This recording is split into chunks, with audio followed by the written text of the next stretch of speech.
Welcome to the Creative Plan Podcast Network. Join us as we share our favorite RPGs, one-shot games, tabletop games, reviews of items, and convention panels, and other exciting things that we run into from time to time. Sit back and enjoy the show. Hi, this is Kelly, aka Trixie from Ragnarok and Roll, a Sign to Ragnarok story, and Tilda Wimblewick from D&D Journey of the 5th Edition. First off, I would just like to say thank you to everyone for listening to our varied adventures, as well as for rating us on iTunes and rpgpodcast.com. If you haven't rated us yet, we would greatly appreciate it if you could. And if you're looking for more ways to support our efforts, we are now on Patreon, a great site where you can help us continue making more podcasts, as well as some special surprises for our patrons. If you can, please look us up at www.patreon.com/cppn. Every little bit helps. And again, thank you for listening. Hey guys, Jim here from Creative Plan Podcast Network. I've got a special guest this week, a friend of ours, Jim from Crit Hit, a local gaming con in Arizona, and I wanted to make sure to share what he does and the convention with all of you guys, because hey, anytime you go to a gaming con, that's where you need to be going to game with your friends. Hey Jim. Hey, how's it going? Yeah, no, you definitely got to get together with friends and game. That's what it's all about. Oh, heck yeah. The social aspect is what makes gaming awesome. Don't get me wrong. Like, there's a time and a place to like do what I do, which is like sit around and obsessively read RPG books all day. But eventually you actually have to pick up some dice, and that's where cons come in, where they're great. So for the folks that haven't heard of Crit Hit, go ahead and give them a quick rundown. It's going to be the third year for the con, right? Yeah, hopefully this will be the third year. We're a crowd-funded convention, so I always say that we're community-funded. So we're up on Kickstarter right now, and this will be our third year. We started off as focused on RPGs, because I always felt that RPGs were never quite handled quite right at some of the other conventions in town, and that's kind of where my heart lies. I love board games. I'm a big board gamer. I play a lot of different kinds of board games, but in my heart of hearts, I love RPGs. And so I made this little event called Crit Hit, and we've steadily grown in the last 2-3 years. So we're going to be in Phoenix, July 13th, 14th, and 15th. This year is going to be a little bit different. We're expanding our board game section, so we're going to have even more board games than we had last year, because we do have some board games. We're going to have an expanded vendor hall, more panels, and then we're doing something a little bit different with our RPGs. We're going to have one hall, which I'm calling the Dragon Hall, and that's going to be primarily for D&D and some Pathfinder, and they're going to be kind of in their own section. And then everything else is going to be in living room suites. So there's going to be 13 suites with living rooms in them, and you're actually going to play, your RPGs in a living room setting at Crit Hit. So that's kind of what it's all about. That's awesome. I mean, I know at RingCon and Tucson this year, some of the best gaming experiences we had were in like the suites that have the living room. So that way you have it feels like you're at home gaming with your friends at the convention. It does, yeah, that's really cool. And that was something, that I really liked about RenCon was that they did that. My very first experience going to a convention was in the late 90s. It was an RPG convention. It was actually the first convention I ever attended. And I went, I'd been running Call of Cthulhu for a couple years. Mm-hmm. About a year or two. So still pretty new, but I wanted to play this game because I've been running it for, like I said, for about a year and a half or so. And so I went to this convention in Denver, and I was hanging out with a bunch of people, and it was really fun. And I was like, okay, it's time for me to go to my Call of Cthulhu game. So I couldn't find it. So I'm asking people, I was like, hey, where is this? And they're like, oh, that's in a hotel suite. It's upstairs. And so I was like, okay, that's weird because I'd never done that before, right? And so I go wandering into this hotel and go up into, I was like, this is how people get killed in Call of Cthulhu. Like, this is, like, it's ironic that I'm going to go play Call of Cthulhu because this is exactly what happens when people get killed in these games that I run. But I opened the door and there was a den of nerds and we played Call of Cthulhu and it was amazing. It was the first and only time that I've ever played Call of Cthulhu because I've never managed to play it because I'm always running it. Yeah. So I've only played Call of Cthulhu once, and it was one of my favorite games for the longest time. And my first, like I said, my first con game experience was in a suite, and that always struck me, and it was always something that I had kind of wanted for Crit Hit. Because my big thing with RPGs is that they generally are in a big room, and it's kind of noisy, and that works well for some games like your D&D and Pathfinder and things like that. They work well when you can sort of feed off of each other, and there's a vibe when you go in the room. But I'm kind of an indie RPG guy now, so I'm really about mood and setting and tone. and I'm naturally soft-spoken, so it's hard for me to run games in a convention because I have a voice that just doesn't carry very well. And like I can raise my voice, like I know how to do that, but whenever I like raise up the volume, it sounds like I'm angry, and I'm not, but that's just how my voice sounds when I tend to like turn up the volume on it. People start to think that I'm pissed, and I'm really not. So running games at cons were kind of hard for me, so I wanted to do something where it was smaller and more intimate and a little bit quieter, and you can have that mood and stuff like that. And that's how Crit Hit started, and that naturally evolved to this year. I said I want to have everything that's not D&D and Pathfinder in these little living room suites. That's awesome. I mean, I just from a GM and convention basis, I understand exactly what you mean, because when you're playing, you're getting it's great to get the energy, but you're getting the bleed over of other games and things like that, and then all of a sudden you'll look over at a table and you don't want to say something to hush it down because their mood is blowing your group's mood, or all of a sudden you get really excited, the table stands up and cheers, and you realize, oops, sorry guys, we didn't mean to like disturb the whole room. Right. Yeah. Like I said, that works sometimes, and like some of the things that we're trying to do for D&D is we're working on trying to get an epic going, nice. and in an epic setting, you want that, right? You want it big and boisterous and stuff like that. So, and there's some context where that works, but but like for a lot of the little small indie games that I like to run, that doesn't tend to work as well. So speaking of the indie games, what would you say personally for you is your top 3 indie games right now? Oh. Prepared for this one. Oh my God, that's like the worst question to ask me in the world. All right.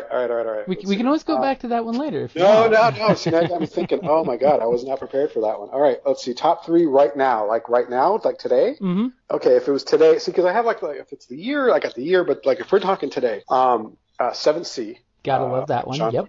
Yes, 7C is amazing. It's a huge influence on some of the projects that I'm working on because I'm working on a second RPG that I've written, and 7C is a big influence on that. So 7C for sure. Let's see. What else is really high? There's a game called The Sword, the Crown, and the Unspeakable Power that isn't out yet. It kickstarted, and it's a PBTA game. It's a Powered by the Apocalypse game. Mm-hmm. But it's basically Game of Thrones. So it's not so much like Dungeon World where it's like, kick in a dungeon and kill monsters and take their stuff kind of a thing. Mm-hmm. This is more like political intrigue and machinations and stuff like that. So almost like it's very drama focused. Like it's very much on how to manipulate people and situations, and it gets almost like Monster Hearts, if anybody's familiar with Monster Hearts, where it's really about the drama, the interpersonal drama between people. So The Sword, the Crown, the Unspeakable Power is on my top games. And then let me see for a third. I'm going to have to say, and this is almost Cthulhu Dark is really high on my list right now. Cthulhu Dark is a very rules light Lovecraftian horror game. So it's made to sort of like I was reading online a couple years ago that people were playing Call of Cthulhu Adventures, but they were using the system called Cthulhu Dark. It's 2 pages of rule, and it's really streamlined. It's really quick. It's really easy, and it's really well done. As those 2 rules, like I said, it's got a pretty big following. He had the guy who wrote it had like a large Kickstarter. He put out this big, beautiful book, and I love the book. I read Cthulhu Dark, and I like it a lot. I don't love it, but I like it a lot. There was a couple things that I felt were missing from it, and then so Cthulhu Dark was such an inspiration to me that I actually took that and another game called Lasers and Feelings. So I'm kind of cheating because I'm going to give you 2 number 3s. Cthulhu Dark and Lasers and Feelings, and I basically took these 2 games and I just like squished them together and threw some duct tape on them with a couple of extra mechanics that I sort of like tacked on to the top of it, like in this weird golem-like Frankenstein thing that I created, and I created a game called Fear and Reason, which is basically a hack of Cthulhu Dark and Lasers and Feelings mixed together. But that all stemmed from me reading both Cthulhu Dark and Lasers and Feelings, and then I just got the Kickstarter for Cthulhu Dark, which is a beautiful book. So those are my top 3 right now. That's awesome. And as a GM, that's what we do, is we take what we love and leave some parts behind, and oh yeah. Anything that makes the game mechanics work for your story. Right, yeah, and they do. Like, there's some games that, I read a lot of RPGs. I know a lot of indie RPGs, and that's kind of where my heart is, especially in the last, I don't know, like 5 years or so, 6 years. I've really been into heavy indie RPGs. But there's still some games that I like that are out there that I know that people love. And the best way I can explain them of like why I don't play those particular games is because I'm not good enough to play them. Like I'm not smart enough to really grok, so to speak, like what's happening in some of those games. Mm-hmm. And I feel like Cthulhu Dark is one of those games. Like I don't think I'm good enough. Like I think now because the Kickstarter book is out, and the Kickstarter book, the book that he put out for the Kickstarter for Cthulhu Dark is this big, beautiful book. It's like, it's like 200 pages. But there's like a good 15 pages of him just explaining how these mechanics, these really simple 2-page mechanics, how they should work. And then he goes on to explain how to write a Cthulhu story. And because that book, I think it's made me smarter. It's made me really understand kind of what was going on behind those 2 pages where I saw it before, and I was like, I don't quite get it, Mm-hmm.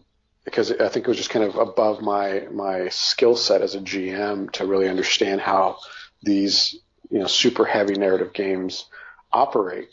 And so it's kind of good that I read that before the Kickstarter when it was just simply 2 pages. Because if I had gotten the Kickstarter book, I would have never have hacked it. Because the Kickstarter book, explains everything so well, and it's so good, and it's so elegant, it's so simple that I wouldn't have hacked it to create my own game. So it's kind of a double-edged sword. But there's a certain set of games out there that are just kind of like I feel beyond me, and Cthulhu Dark was definitely one of them where I didn't get it, so I couldn't understand how to run it effectively and that kind of a thing. So yeah, that makes perfect sense. I mean, it's one of those, if it's you can run a game just spitballing because you're running a story, but it's when the mechanics, you don't feel comfortable. Right. And the mechanics are light, but yeah, it was one of those things. And so I just started hacking stuff and picking what I like and using what I like, what I didn't like, and combining things together. And yeah, that's what GMs do. That's what we've always done. That's why it's called house rule. We come up with stuff and house rule it, and if it works for the story, that's great. If not, well, we can always change next time. Yeah, exactly. So for Crit Hit this year, do you guys have an overall theme for the convention? Yeah, so every year we try and have a theme. The first year was 7th Sea, because it was right after just that unbelievable Kickstarter that John Wick had. Yep. I think it's still the number 1 RPG Kickstarter of all time. Yeah, like 3 hours? It was not even that. He raised over $1 million. Yeah. Like $1.25 million or $1.5 million. It was just a ridiculous amount of money. Mm-hmm. And so I was like, well, let's have, and John is local, and I've known him for a couple of years through various circles up here in Phoenix. And so I asked him to be the guest of honor. So it was sort of 7th Sea. We had quite a few 7th Sea games. Last year, 2017, was the Savage Summer. And that was amazing. My go-to system for the longest time was Savage Worlds. And it still is. I still absolutely love Savage Worlds. And so I had Shane Hensley. I had Ron Blessing from down in Tucson. I had Sean Patrick Fannin up. I had a bunch of some of the heavy hitters from Pinnacle show up at Crit Hit, and there's just so much Savage Worlds love happening. I mean, we were so heavy on Savage Worlds games. We have all kinds of games at Crit Hit. We have D&D, Pathfinder. We have all kinds of indie games and OSR games. We have a really strong OSR thing happening, but there was just so much Savage going on. It was awesome, and I loved every minute of it. So that was last year. This year, I wanted to go. It's basically the theme is basically stuff that I like. Mm-hmm. Ultimately, Crit Hit is always this con that's what I would want to attend. And the ironic part is I don't get to enjoy anything that I create for these cons because I never get to do it. I'm so busy running them. But I create a con that basically is what would Jim like? And so the themes are part of it, right? Mm-hmm. So this year I really like OSR. I love the OSR. I go from, I love super light 2-page narrative games that are super heavy story, right? Mm-hmm. And then I turn around and I'm I love Dungeon Crawl Classics, right? I love, that kick down the door, kill the monsters, take their stuff kind of a thing. I love that old school aesthetic. I like the line art, the old school line art. Yep. I like everything looking like a heavy metal cover, like an album cover. And so this year is Murder Hobos and Holiday. And Murder Hobos on Holiday is supposed to evoke that 80s vibe, because that's, I'm a kid from the 80s. That's when D&D was in its heyday. And there's this sort of zeitgeist about people kind of going back because of Stranger Things and things like Critical Role, where people are discovering D&D again. And I wanted to do something that sort of celebrates the OSR, which is kind of another side of Dungeons and Dragons that I think people don't know is out there or haven't played it. Especially younger people, like, a lot of millennials are really into D&D, and that's awesome. But there's a whole older subset of folks like myself that we remember a totally different style of playing. Like, I think most millennials grew up in either 3.5 or 4th edition, and now we're playing 5th, which is amazing, right? Like, that's all good. But there is an older style of play that is way different, than anything that we play today. And subsequently, there's been a movement to sort of resurrect this style of play and keep it alive, and it's growing and thriving and doing very, very well. And so I wanted this year to be, this Murder Hobos on Holiday, where it's the celebration of the old school of role playing and the new school of gamers that are out, and this big mesh of just like awesomeness, of just like everything that's fantasy. A lot of the 80s tropes are in there. Like, I even designed a logo this year to look very 80s and that kind of thing. It's got that laser landscape and yeah. Yeah, and that was so last year I came up with the logo last year, and part of the design, I have a background in graphic design, but one of the things that I always wanted with a logo was something that I can change every year, but it's still the same, but it changes, so I can change the colors and play with it. And so this year, it's Crit Hit 3 is the official name of it. The first 2 years were the years, was 2016 and Crit Hit 2017. But this year I went with 3 because, in the 80s you had all these sequels, right? Jaws Part 3D and Friday the 13th 3D. And I almost called it 3D, but I figured that'd be kind of confusing. So it's Crit Hit 3. And I wanted this almost Stranger Things kind of logo and very laser 80s. And so it should be fun.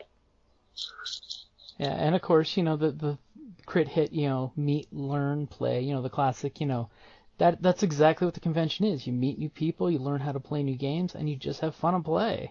Yeah, that's really important to me for Crit Hit, is the social aspect of it. From day one, there's been that ethos of meet, learn, play, and those are our values. That's what I say is the heart and soul of Crit Hit, is those 3 things. The con, and I hesitate to use the word con because everyone else has sort of made me use the word con, and I need to start stepping away from that, because I have a whole opinion on conventions, particularly game conventions. But the event was always designed to be social, was always designed to be, hey, go to Crit Hit, play with some strangers, and then connect with them.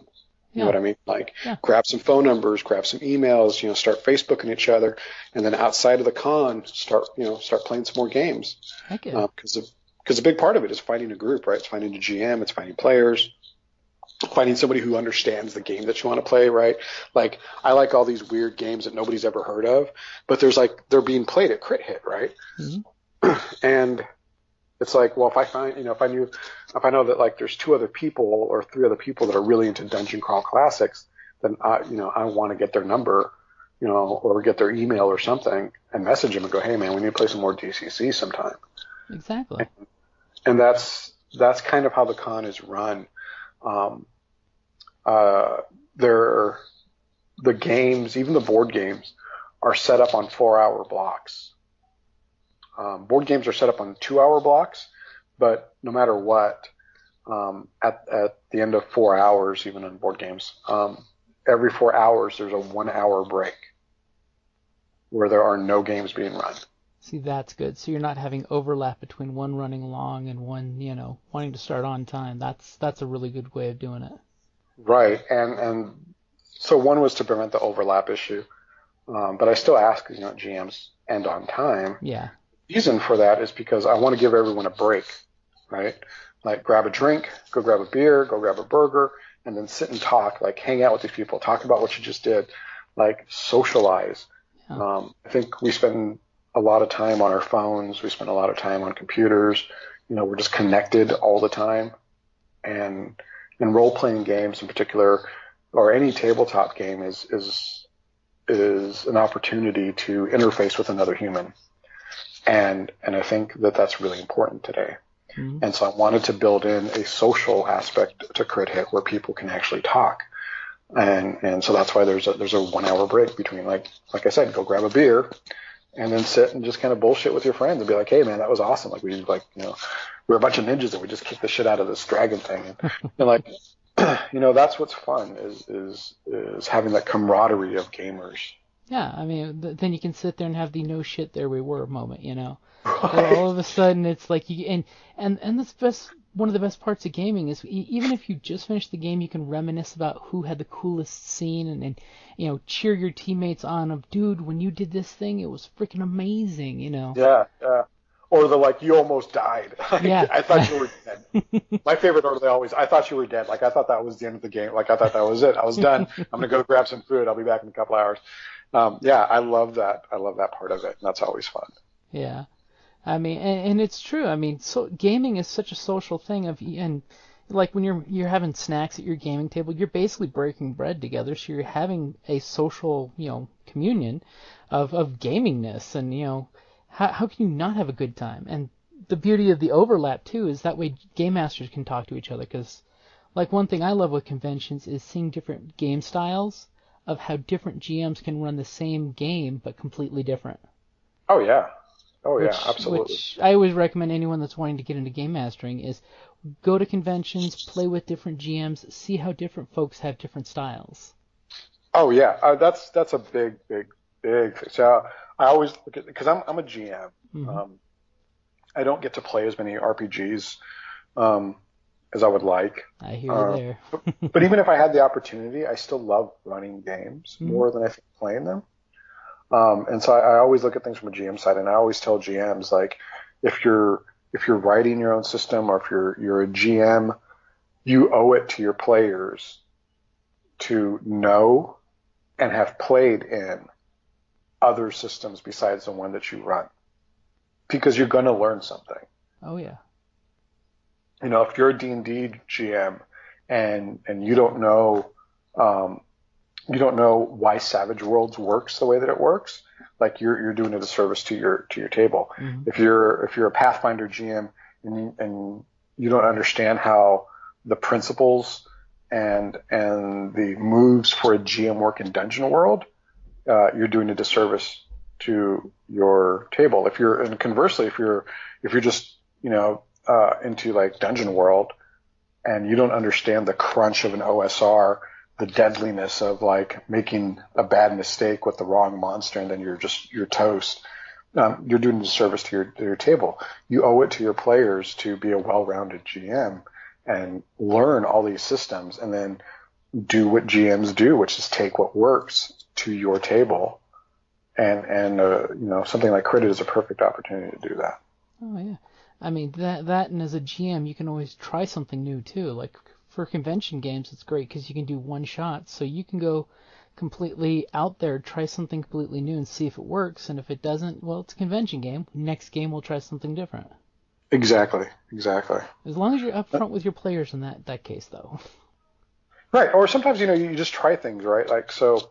I love Dungeon Crawl Classics. I mentioned that a couple times. But there's another game that like is becoming like my new OSR darling, and it's this game called Sharp Swords and Sinister Spells. And basically, it's like mixing. I don't know how much indie games you know, but it's like mixing the Black Hack Mm-hmm. and Dungeon Crawl Classics together. Okay. And it's this beautiful, slim, lean, mean game. That gives you everything in an OSR. Like it's exactly what you want. And it's a beautiful, streamlined, I love, it's so elegant. It's such an elegant system that I love it. And so I'm taking, Sharp Swords and Sinister Spells. And then I'm taking, basically I write out questions the way I would for a Dungeon World game Mm-hmm. for an adventure. So in Dungeon World or in Powered by the Apocalypse, you don't so much write out like rooms 1 through 20 and then you fill the rooms with all this stuff. You basically come up with questions to ask the players, and you sort of build off of those answers and you tell a story together. That's sort of how story games work. Mm-hmm. Well, OSR is different. OSR is you have room 1 through 20, and then you stock the rooms with the stuff that's in there and the traps and all that other crap. But I'm taking an OSR system, Sharp Swords and Sinister Spells, and I'm writing adventures like the way I would for Dungeon World. So it's just a series of questions, and I'm using Dungeon World moves to spurn sort of, my reactions. And so I'm combining those two things as a GM. And I tell people, like, hey, this is not, I don't know what's in the room. I have no idea. We're going to find out together, though. Yeah, it's a shared storytelling discovery, Right, yeah. But the rules are OSR. It's a roll. It's roll a 20. You roll a d20, and you have a target number, and then you hit it, and you can crit, and you can crit fail, and something really bad can happen, or something really awesome. Like, it has all the swinginess of an OSR game, but I'm running it very narratively, using the principles of something like Dungeon World. And you can do that at a con. You can just be like, hey, we're going to do some crazy shit and see what happens. Yeah, and the nice thing too is like for GMs that are trying to write your own material, it's a great way of getting feedback too. Oh, absolutely. Because that way you've got, it's not just your home game group and you're getting the same answers you do because it's, the way they naturally answer and filter things. These are random people off the street who are not vested in your game at all, and they're giving you honest answers. Right, yeah. And it is interesting when you play with new players for the first time how that can be so different. How it's like they can hit you from a different point of view that normally you're not used to receiving because you've conditioned yourself as a GM to, I know these 8 to 10 responses I get from my gaming group, Right. And that's important, especially if you're writing something that you want to publish. Like, so our director of RPGs this year is one of the hosts of Full Metal RPG podcast, Adam Sink. And Adam has an adventure he's writing, which he's already written. It's done. I think he's just kind of putting finishing touches on it. But he's run it at conventions. He ran it, this summer at Crit Hit, and he's still running it and still refining it. And it's such a brilliant module, such a brilliant adventure.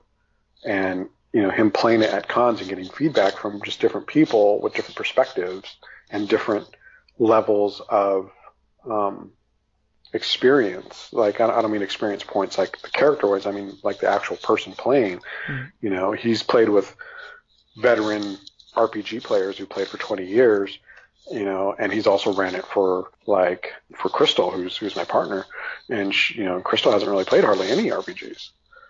So she's pretty new to RPGs. She knows board games, but not so much role-playing games, and she played the adventure and loved it. So, doing cons or doing events or just, publicly playing these games is great for feedback, and it helps you, get your adventure where you need it to be and be nice and tight. And it's just fun because, it's conventions. Oh yeah, and Adam has it's not a secret. He has a game that's basically, it's called Ponies of Sin, and it's basically Hellraiser meets My Little Pony, where friendship is magic and magic is heresy, and it's exactly what it sounds like, and it's exactly as gruesome and like horrible as you think it could be. It's that, and it's just amazing. It's so great. So I've read through it. And I love it. I'm just imagining a little 40K Inquisition thrown in there too. There's a little bit of that in there, yeah, because they're the guys. If you're not listening to Full Metal RPG, it's another great local Arizona podcast on games, and those guys are like they're deep into 40K. Like they have addiction problems with plastic. Like, I love them. That's one that I only got into the reading of the RPG books and the. Right. Never got into the tabletop aspect because my wallet couldn't afford that and my RPG habit. Yeah, and I suck at painting things. Like I don't have time to sit and paint stuff, so that's what's kind of kept me out of it. But they're slowly winding me. Like, so the other host is Brendan Carrion, and so I love these guys, but they're fucking assholes. Like, that's just, there's no way around that. But they're lovable. That's the important part. They're lovable, yeah, but they're still assholes. Because I'll tell you what, I'll give you an example. It's my birthday, and Brendan comes over, and he's like, hey, happy birthday, man. And he, hands me this package. So I'm like, you fucking dick. he hands me a pack because I had mentioned that I wanted to play because Blood Bowl had just come out, and so I was like, oh, I want to play Blood Bowl, but and he's like, oh, what did you play? I was like, oh, I like Skavens because I played this game back in the day called Mordheim, and I really like the Skavens. It's these little rat guys, and they're pretty cool. And yeah, that's cool. So for my birthday, he gives me a squad of Skaven Blood Bowl guys. I'm like, oh, you son of a bitch. Like, you know exactly what you just did because you give me the Skaven. So now I went out and dumped money into a fucking Blood Bowl game. So now I have Blood. So slowly I'm getting into the miniatures part of it. I like skirmish games. I love skirmish games. And I think and that's how you get me is like 40K and these big armies don't appeal to me.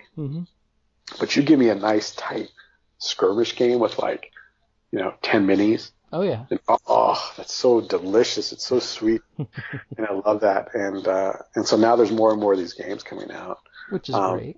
Speaking of which, I have a skirmish game that's coming out. I forgot all about that shit. I have a skirmish game that's going to be coming out to Crit Hit from LA. It's called Wild in the Streets, and it's a street skirmish game between street gangs. But the street gangs are all like punks and goths and stuff. Sort of like a Warriors kind of thing? Yeah, it's very much a Warriors kind of thing. Like, there's these little goth girls in ballerina skirts and big boots, and they have knives. And then there's all these gutter punks with mohawks and shit, and I'm and that's how I grew up. I grew up in Hollywood, around all this stuff. So I saw that, and I was like, oh, that's me. I want to play that. So they're coming out to Crit Hit is a skirmish game called Wild in the Streets. So that's cool. A thing. Yeah. I could just see some of my friends who love doing miniatures having a blast painting those. Oh yeah, they're great minis. That's freaking awesome. I have to look that one up. Yeah, it's a small game, Wild in the Streets, and it's so much fun. I've played it. I got to play it. Brendan has it, and we spent an afternoon playing it. It was just a lot of fun.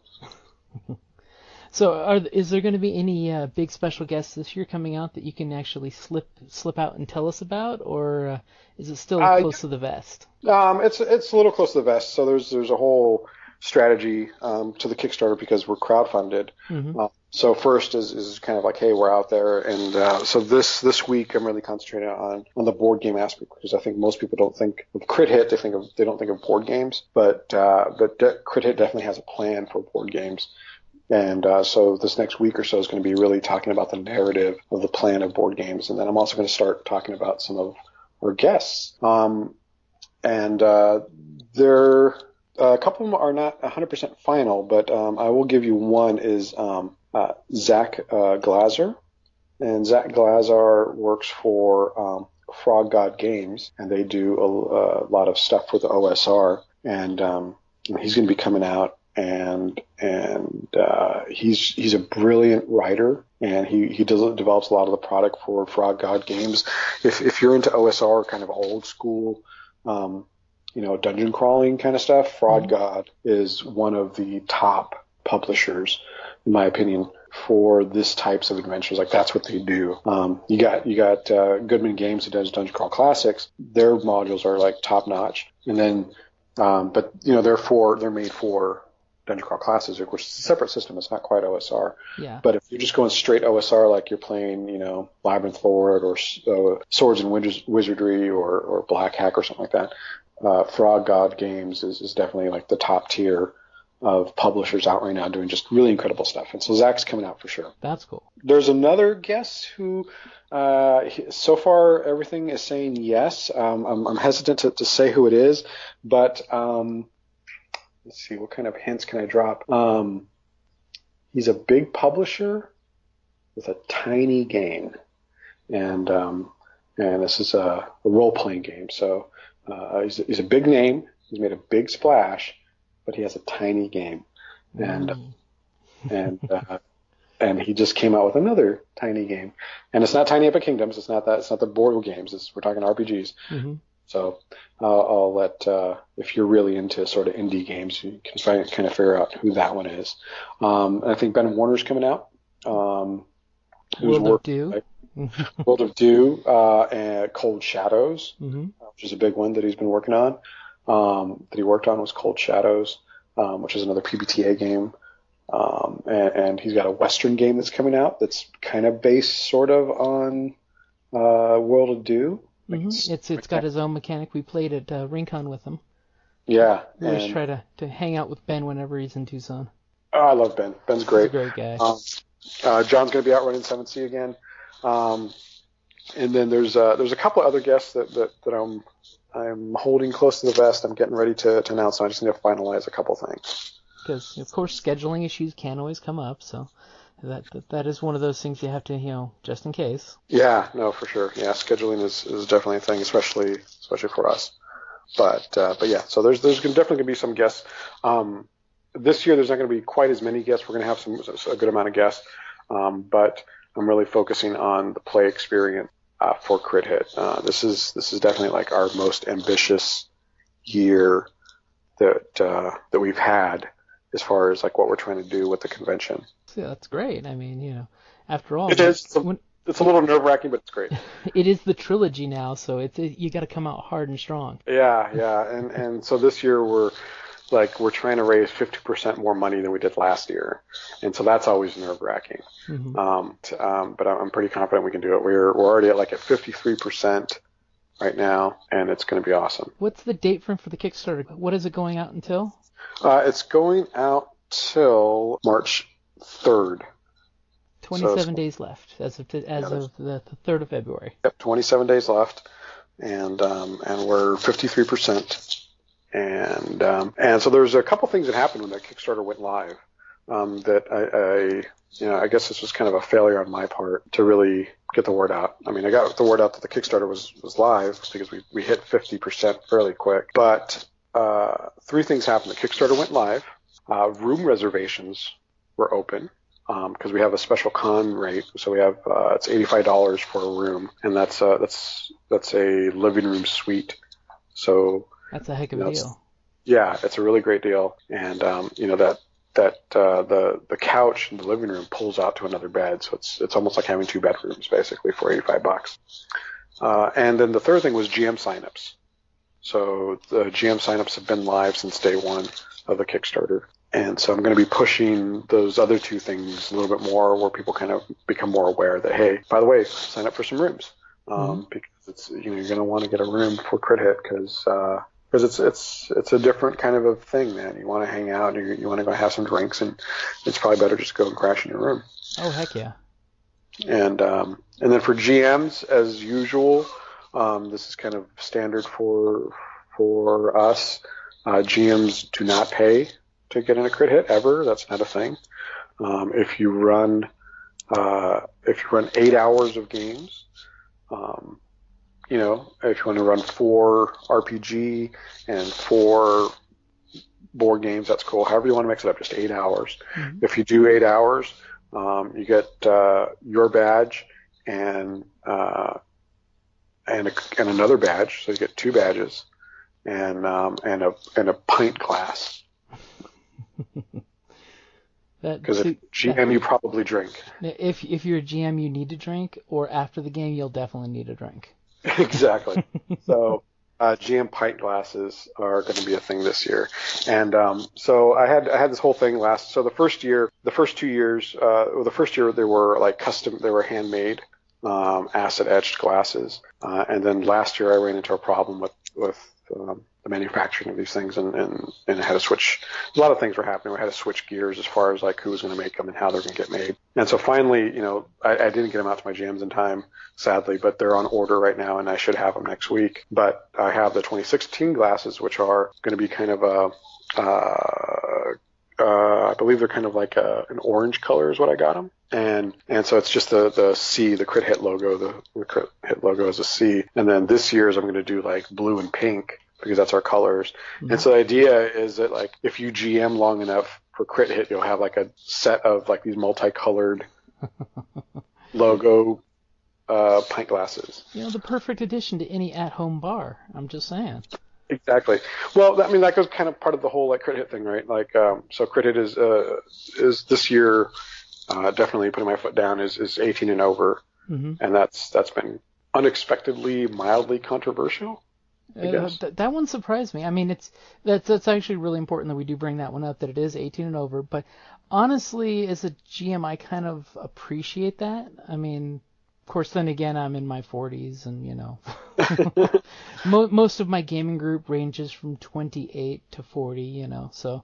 Right. So I completely understand that, and that way, liability alone. I mean, just from a venue running event, for you guys, it's got to make liability easier.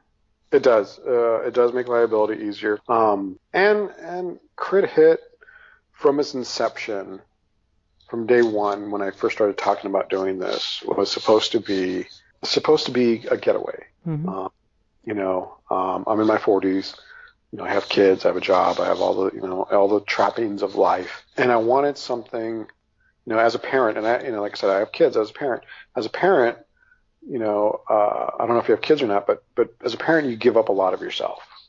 Mm-hmm. It's just sort of your duty, right? You have a duty to your kids, and so you give up, time, you give up money, you give up a lot of things for your kids. To provide for them and to help them grow and to nurture them and all that stuff. I wanted Crit Hit to be sort of a little break, a little chance to sort of get back and into that space where, a lot of us got into gaming when we were young, and I wanted Crit Hit to be an opportunity to sort of reach back and have fun like we did when we were kids, and really reach back into that deep part of us that really, just fell in love with, playing, make-believe, which is, that's what games are essentially, is playing make-believe. And so I wanted something, like that. The first year for Crit Hit, it was 13 and over. Last year was supposed to be 18 and over, but I messed up the Kickstarter. And so I didn't put it in there. And then like late last, when I had the game schedule up, people were like, how come all the games say 18 and over? I was like, because it said 18 and over in the Kickstarter. And they're like, no, it didn't. I was like, yeah, it did. I put it in there. And then I went and looked, and sure enough, I didn't save. So there were some kids last year, and that was exactly the wrong direction that I wanted. I never wanted something where there's a bunch of kids running around, just because, again, I wanted something that was kind of a break for adults. Yeah. And games tend to get a little rowdy, and language tends to get colorful. Mm-hmm. And I think, the way I looked at it is every other convention for almost any kind of genre is kid friendly. Mm-hmm. I wanted Crit Hit to be, adults only. That's not to say that, so part of Crit Hit, and I'll kind of back up for a second.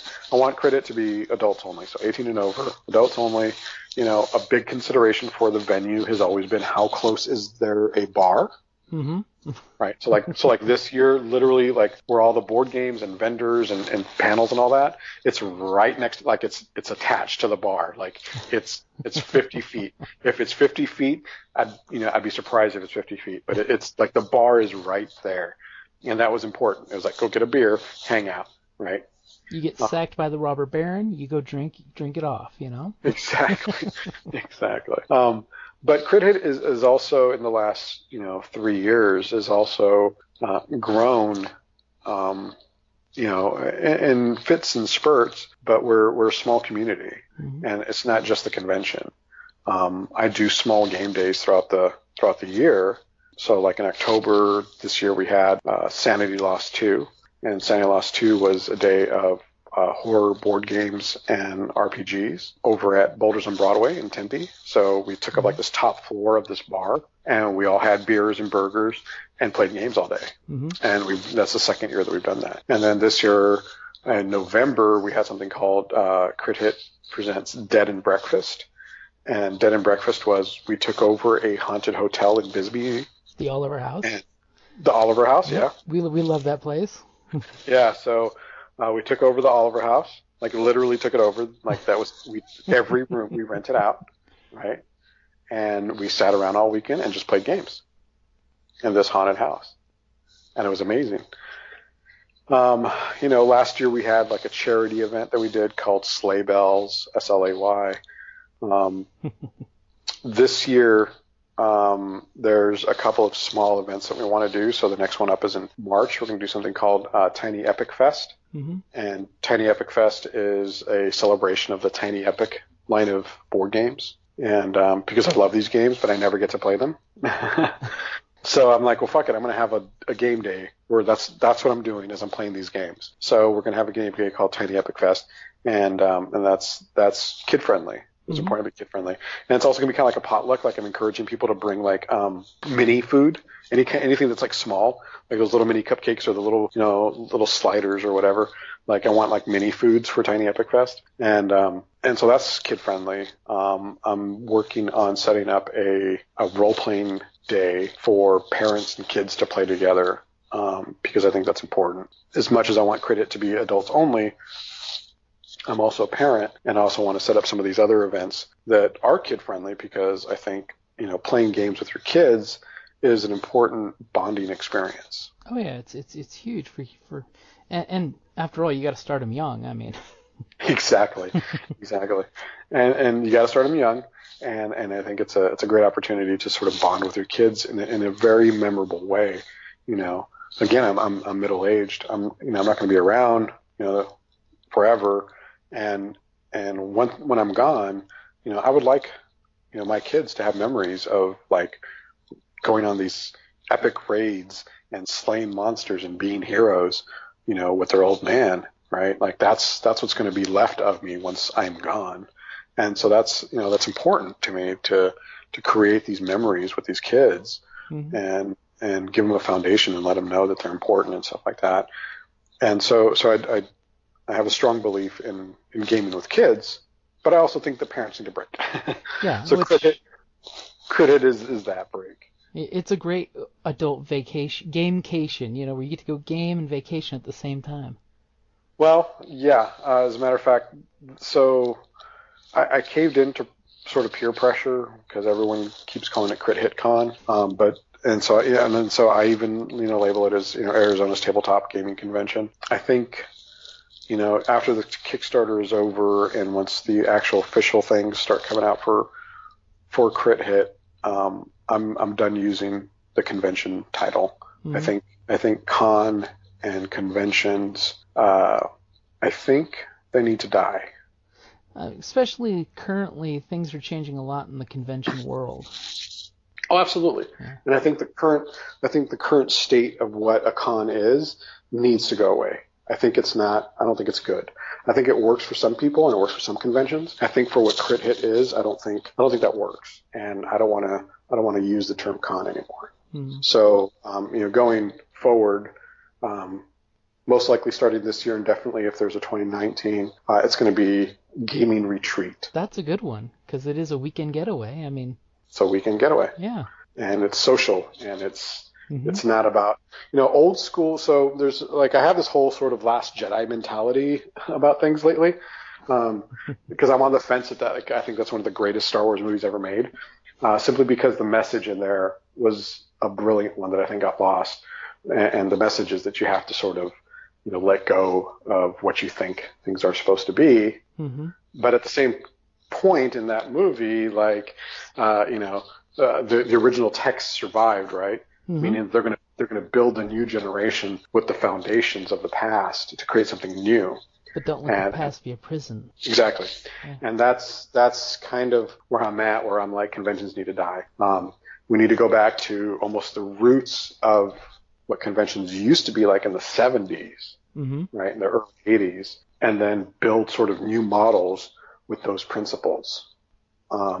Not everything can be Phoenix Comic Con or Phoenix Comic Fest. Not everything can be these big, giant, conventions. And that's great. Like they're great things for what they are. But I think the idea was, and everyone else wanted to emulate that and be that. And I think even Crit Hit, to a certain extent, I begrudgingly added things to try and make it sort of that same experience because people expect that. But I don't want that anymore. I want people to stop thinking, or at least for Crit Hit, to start thinking of it as a retreat. It's a time to get away. It's your little vacation for 2 or 3 days. And that's part of the reason why it's 18 and over, and it's part of the reason why, I'm going to stop using the term convention. Yeah. I mean, it's true. My favorite conventions that we go to aren't really your typical Phoenix Comic-Con, San Diego Comic-Con. It's the smaller, more, unique field cons, where it's not really convention. It's a bunch of people for this one theme getting together and doing their thing. You guys plus RingCon, Wild West Con. I mean, it's Right. the themes that it's not just a convention going out to be like every other major city's got one of these conventions. It's a Right. gathering that's got the word contact onto it, but it's not really the math of a con, the Right. metric. Yeah, exactly. I think the term has just sort of survived over time, and sometimes you can't get rid of it. Like RinCon can't get rid of RinCon because that's the name, right? Mm-hmm. But RinCon's a perfect example. It feels less like a convention and more like A social getaway. gathering. Yeah. A social gathering. Yeah. I mean, hell, I was in the bar drinking, talking with, a bunch of people, and and that's cool. Like that's. It's not packed. It's very chill, and you're having a good time and relaxing, and that's really what it's about. You can be walking down a hallway, then all of a sudden somebody pops out and says, "Hey, I got 2 seats open for this game. Do you want to play?" I'm like, yep, I sure do. And Why, yes, I have free time. Let's go. Have dice, especially travel. especially with like board games, right? So, I'll kind of pimp a little bit about the crit hit mentality for board games. Most board games that are held at conventions, most board games are essentially, here's a library, and here's some scheduled games, and here's some tournaments of stuff that there's always tournaments of. Mm-hmm. And that's kind of the model for most conventions, and I think it works for some people. There's no reason for me to do that, though. So, the spirit of Crit Hit really is sort of indie games. Like we love our Dungeons and Dragons and we love our Pathfinder, but a third or maybe more than a third of our games are indie games, right? And that says a lot. So I wanted board games this year to reflect sort of the ethos of Crit Hit, which is indie games. So for our board games, we're going to have a heavy selection of indie games.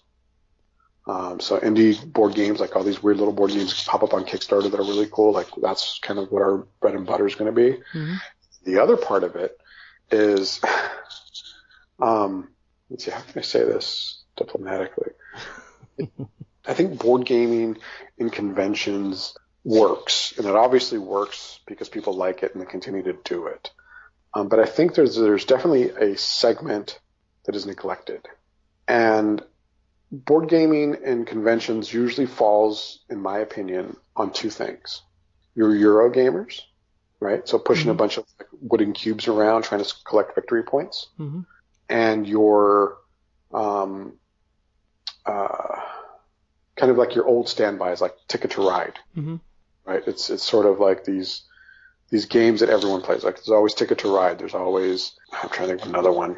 It seems like Ticket to Ride is always the one that I see everywhere, but it's like Ticket to Ride and you might have like a Lords of Waterdeep or something along those lines. And it's sort of these games that everyone sort of plays, right? Mm-hmm. The things that get lost, though, I think sometimes are what I call adventure board games or dungeon in a box games. Mm-hmm. So I like Ameritrash games. Don't get me wrong, I love me some Euro games. Like I have Euro games, and most people don't know that about me. But like if you go in my collection, I have some pretty good Euro games where it's just cubes and you're pushing them around and you're just burning your brain, right? Mm-hmm. But I also love me some Ameritrash. And so Ameritrash games are usually defined as like heavy theme, right? Yeah. Heavily themed games. And so I love those games. I love games with lots of theme. Arkham Horror is like one of my favorite games, right? Mm-hmm. Eldritch Horror and stuff like that. Yeah, Elder Sign, I love that one. Elder Sign's a great game too. Yeah, it's a great little dice game. So Crit Hit is going to actually embrace that part of it.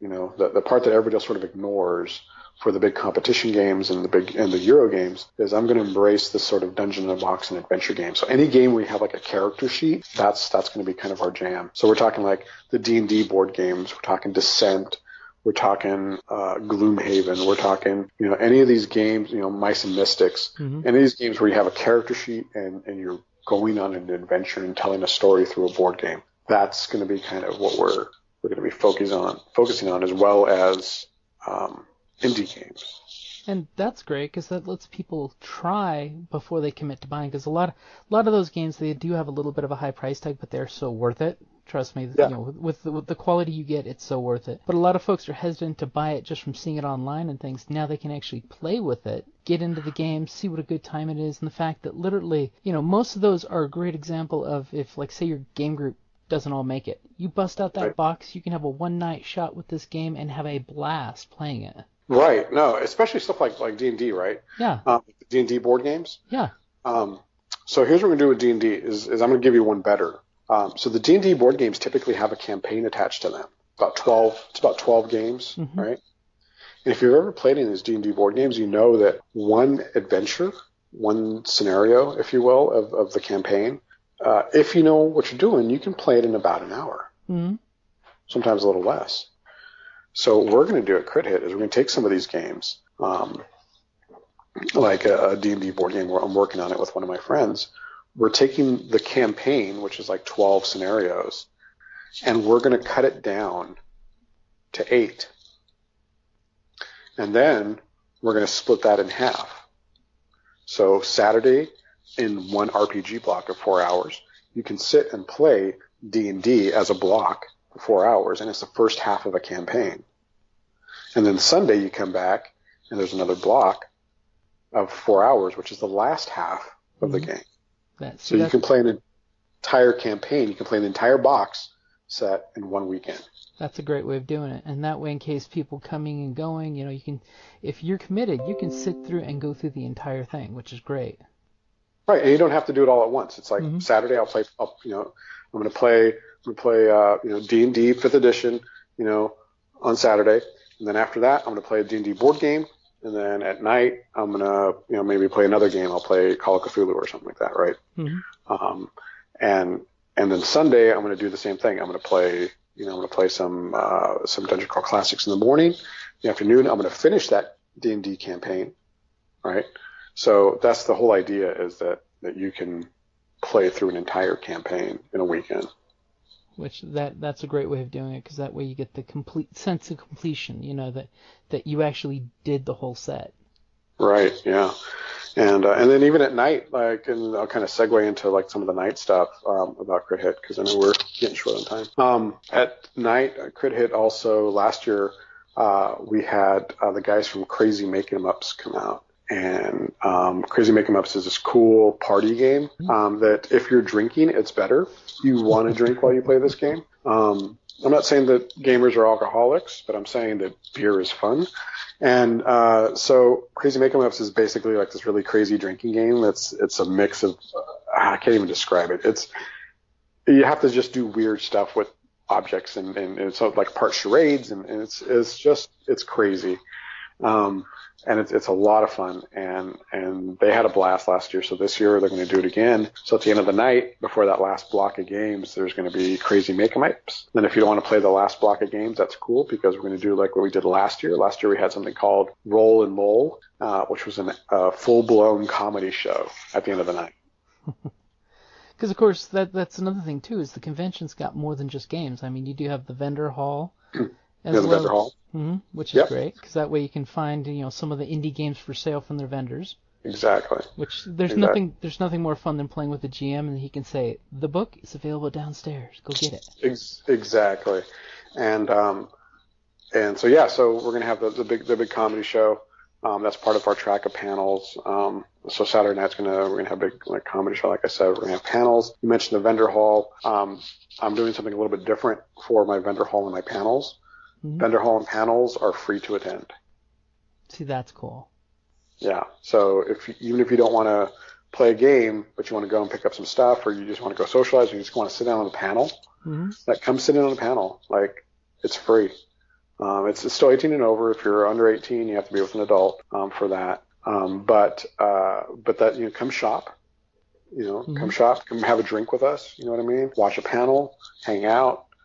There's going to be podcasters there.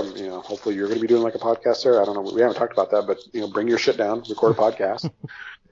I'm encouraging podcasters to have a game ready to play, so you can play with your fans. That can be fun.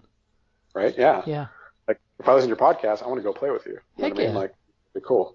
And so do all that, come down, and that's free. You don't have to spend a dime for any of that. But my hope is that, like, you get excited and you're like, hey, I'm going to go buy a day pass. Mm-hmm. So the day after the Kickstarter ends, we fund through Kickstarter. We need everyone to contribute to the Kickstarter. We definitely need that. But the day after Kickstarter ends, ticket sales are going to go up. Mm-hmm. And we're going to have tickets at the door too. So, hopefully if you come down to do some shopping or watch a panel, you get excited and you want to play a game, cool. We'll have tickets for you. You can come join us. Yeah, and definitely check out the Kickstarter because there is, every year you guys give great swag. I mean, that's one of the cool things with you guys is like the dice. You are doing the dice again this year, right? We're doing the dice again this year. They're probably going to be pink, is what I'm looking at, pink and black. Because I like playing with people's expectations of things. And our main color is pink and blue. We're not doing bags this year because I did 2 years of messenger bags. Mm-hmm. And I don't think I'm going to do bags this year. But what I am doing is what I'm calling the Crit Canteen, which is a steel water bottle. So that should be pretty cool. And then everyone who pledges on the Kickstarter is going to get a document holder, like basically like something to carry your character sheets in. Mm-hmm.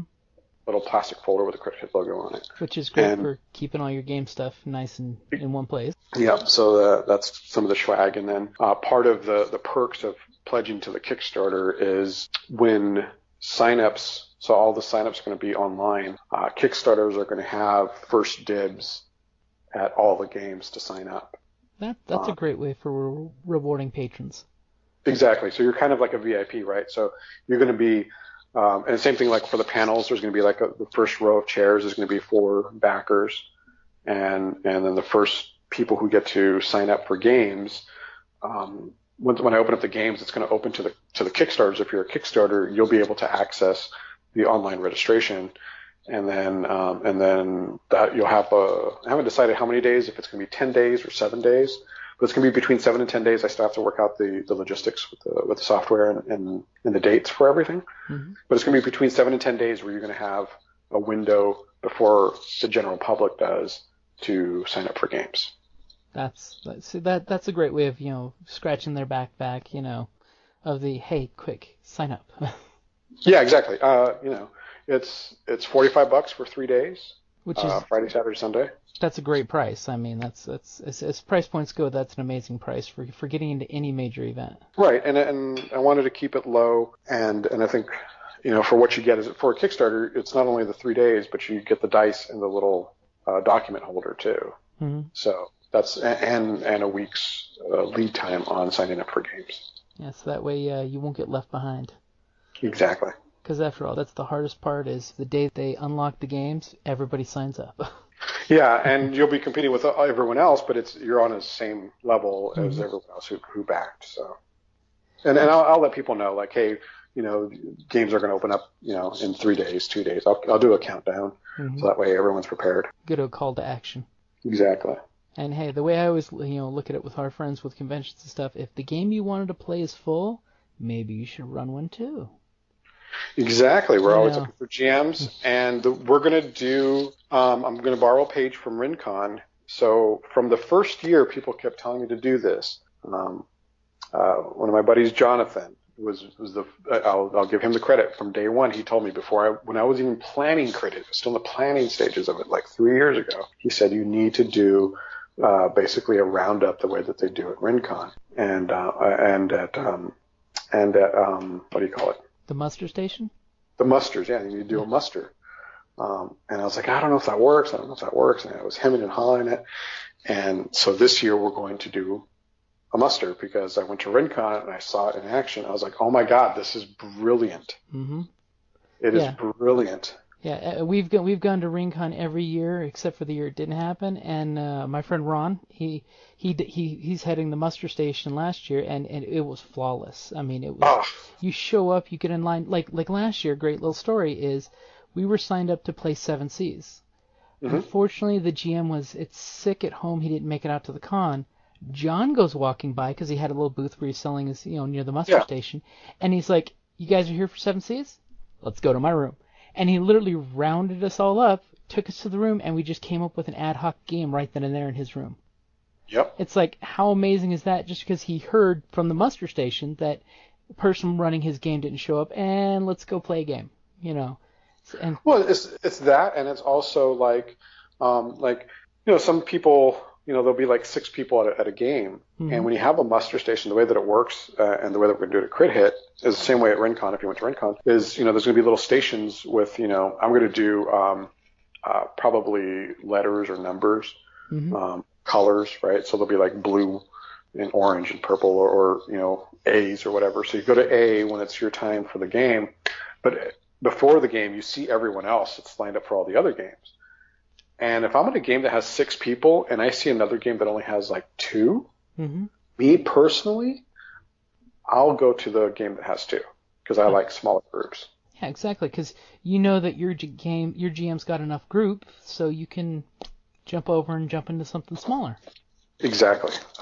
And I've had people tell me the exact opposite. Where if they see that like there's 5 and there's an opening for one more, they'll jump in that one because they like those big games. And that's cool. Like a muster system allows you to do that. Now you still pre-register for those things, so you're guaranteed a spot if you pre-register. But that muster system lets you manage people so much easier. And so that's what we're going to go with this year. And anything that makes running the con easier is better for everyone. It really is. Exactly. It's all about the experience. Crit Hit is 100% about having the best game experience and really pushing what it means to go to these types of events. Mm-hmm. So Jim, one thing I just got to ask you. If somebody at Crit Hit sees you at the bar and walks up with their GM mug and offers to buy you a drink, what is your drink of choice? Scotch. Scotch neat or Scotch on the rocks? No. Neat. It's always Scotch or whiskey. Yeah, no. Sometimes on a whiskey, I'll have like a little sliver of ice, just a little tiny bit, because some whiskeys I think need a little bit of water, just a tiny bit, just to open them up. But for the most part, Scotch never. It's always neat. You can't put anything in Scotch. It's an abomination if you do. It's a sin. It is a sin. All right, perfect. See, I just had to throw that question out because since the bar is so close, you never know. At so many convention, gaming cons, I've had the bar moment where you get to meet somebody, have a drink with them, just chill and relax.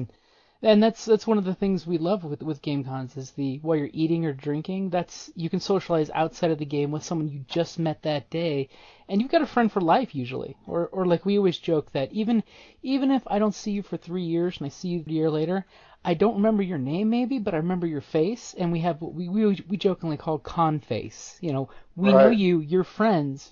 Come sit with us, join us, let's reconnect. Exactly. That's exactly it. That's what it's all about. All right. I know I've kidnapped you for a little longer than we were talking about, but is there any last minute things you want to throw out there for the convention? Any shameless plugs? No, just go on Kickstarter, look up Crit Hit and Crit Hit 3 and pledge. We have different pledge levels, and we're still looking for vendors, and it's going to be fun.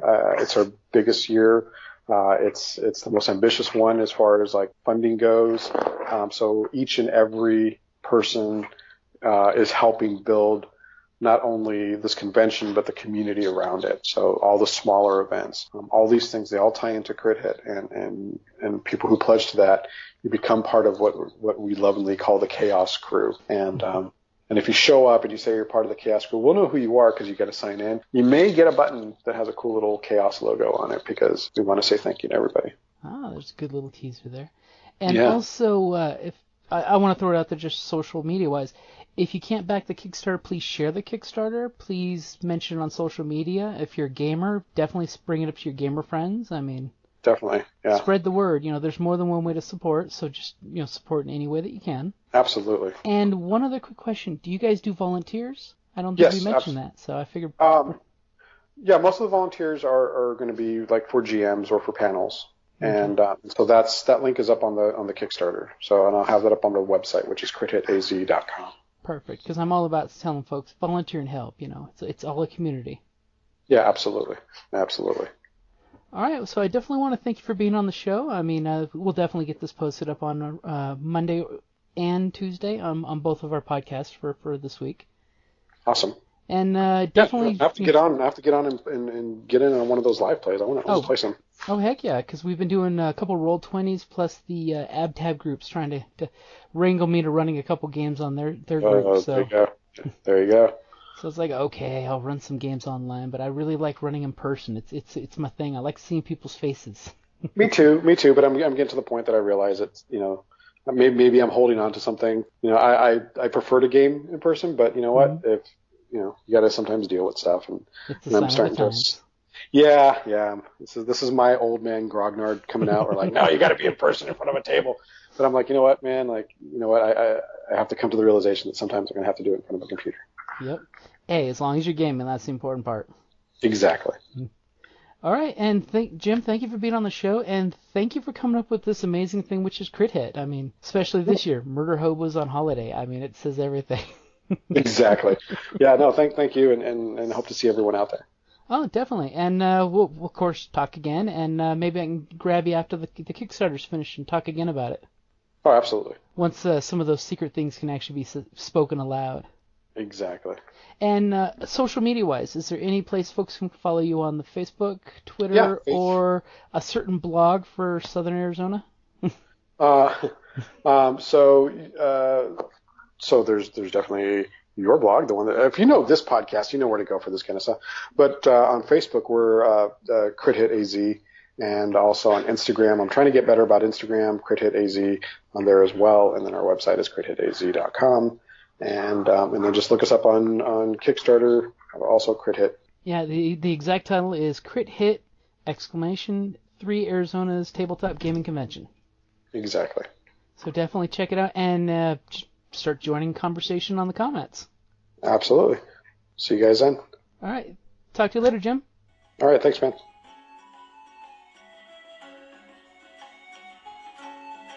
Thank you for listening to the Creative Play and Podcast Network.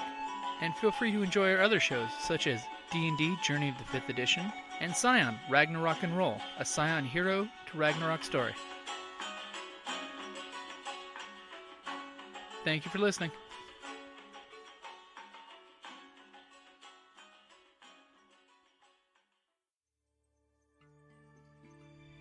Here in the Force of Elandril, we elves defend the woods from beasts and men. I myself have helped drive off goblin raiders, slain a giant spider, and composed an elven symphony for the Blood Moon Harvest Festival, and that was before lunch. So when I'm not sliding down the trunk of a barbarian elephant beast after killing it and its occupants with only my dagger and a few arrows, I look forward to coming home to a Dungeon Crate. Dungeon Crate is a monthly subscription box service crafted specifically for RPG and tabletop gamers. Miniatures, dice, tokens, coins, maps, modules, terrain pieces, handmade items, RPG jewelry, and more are yours for only a few gold per month. You even get a digital crate along with a physical one as an added bonus. As an elf, I appreciate quality craftsmanship, and Dungeon Crate delivers, even if it's put together by humans. Sir, sentries have discovered several dwarves and a wizard trespassing in our woods. I was wondering what that smell was. DungeonCrate.com. Are you ready? Let the adventure begin.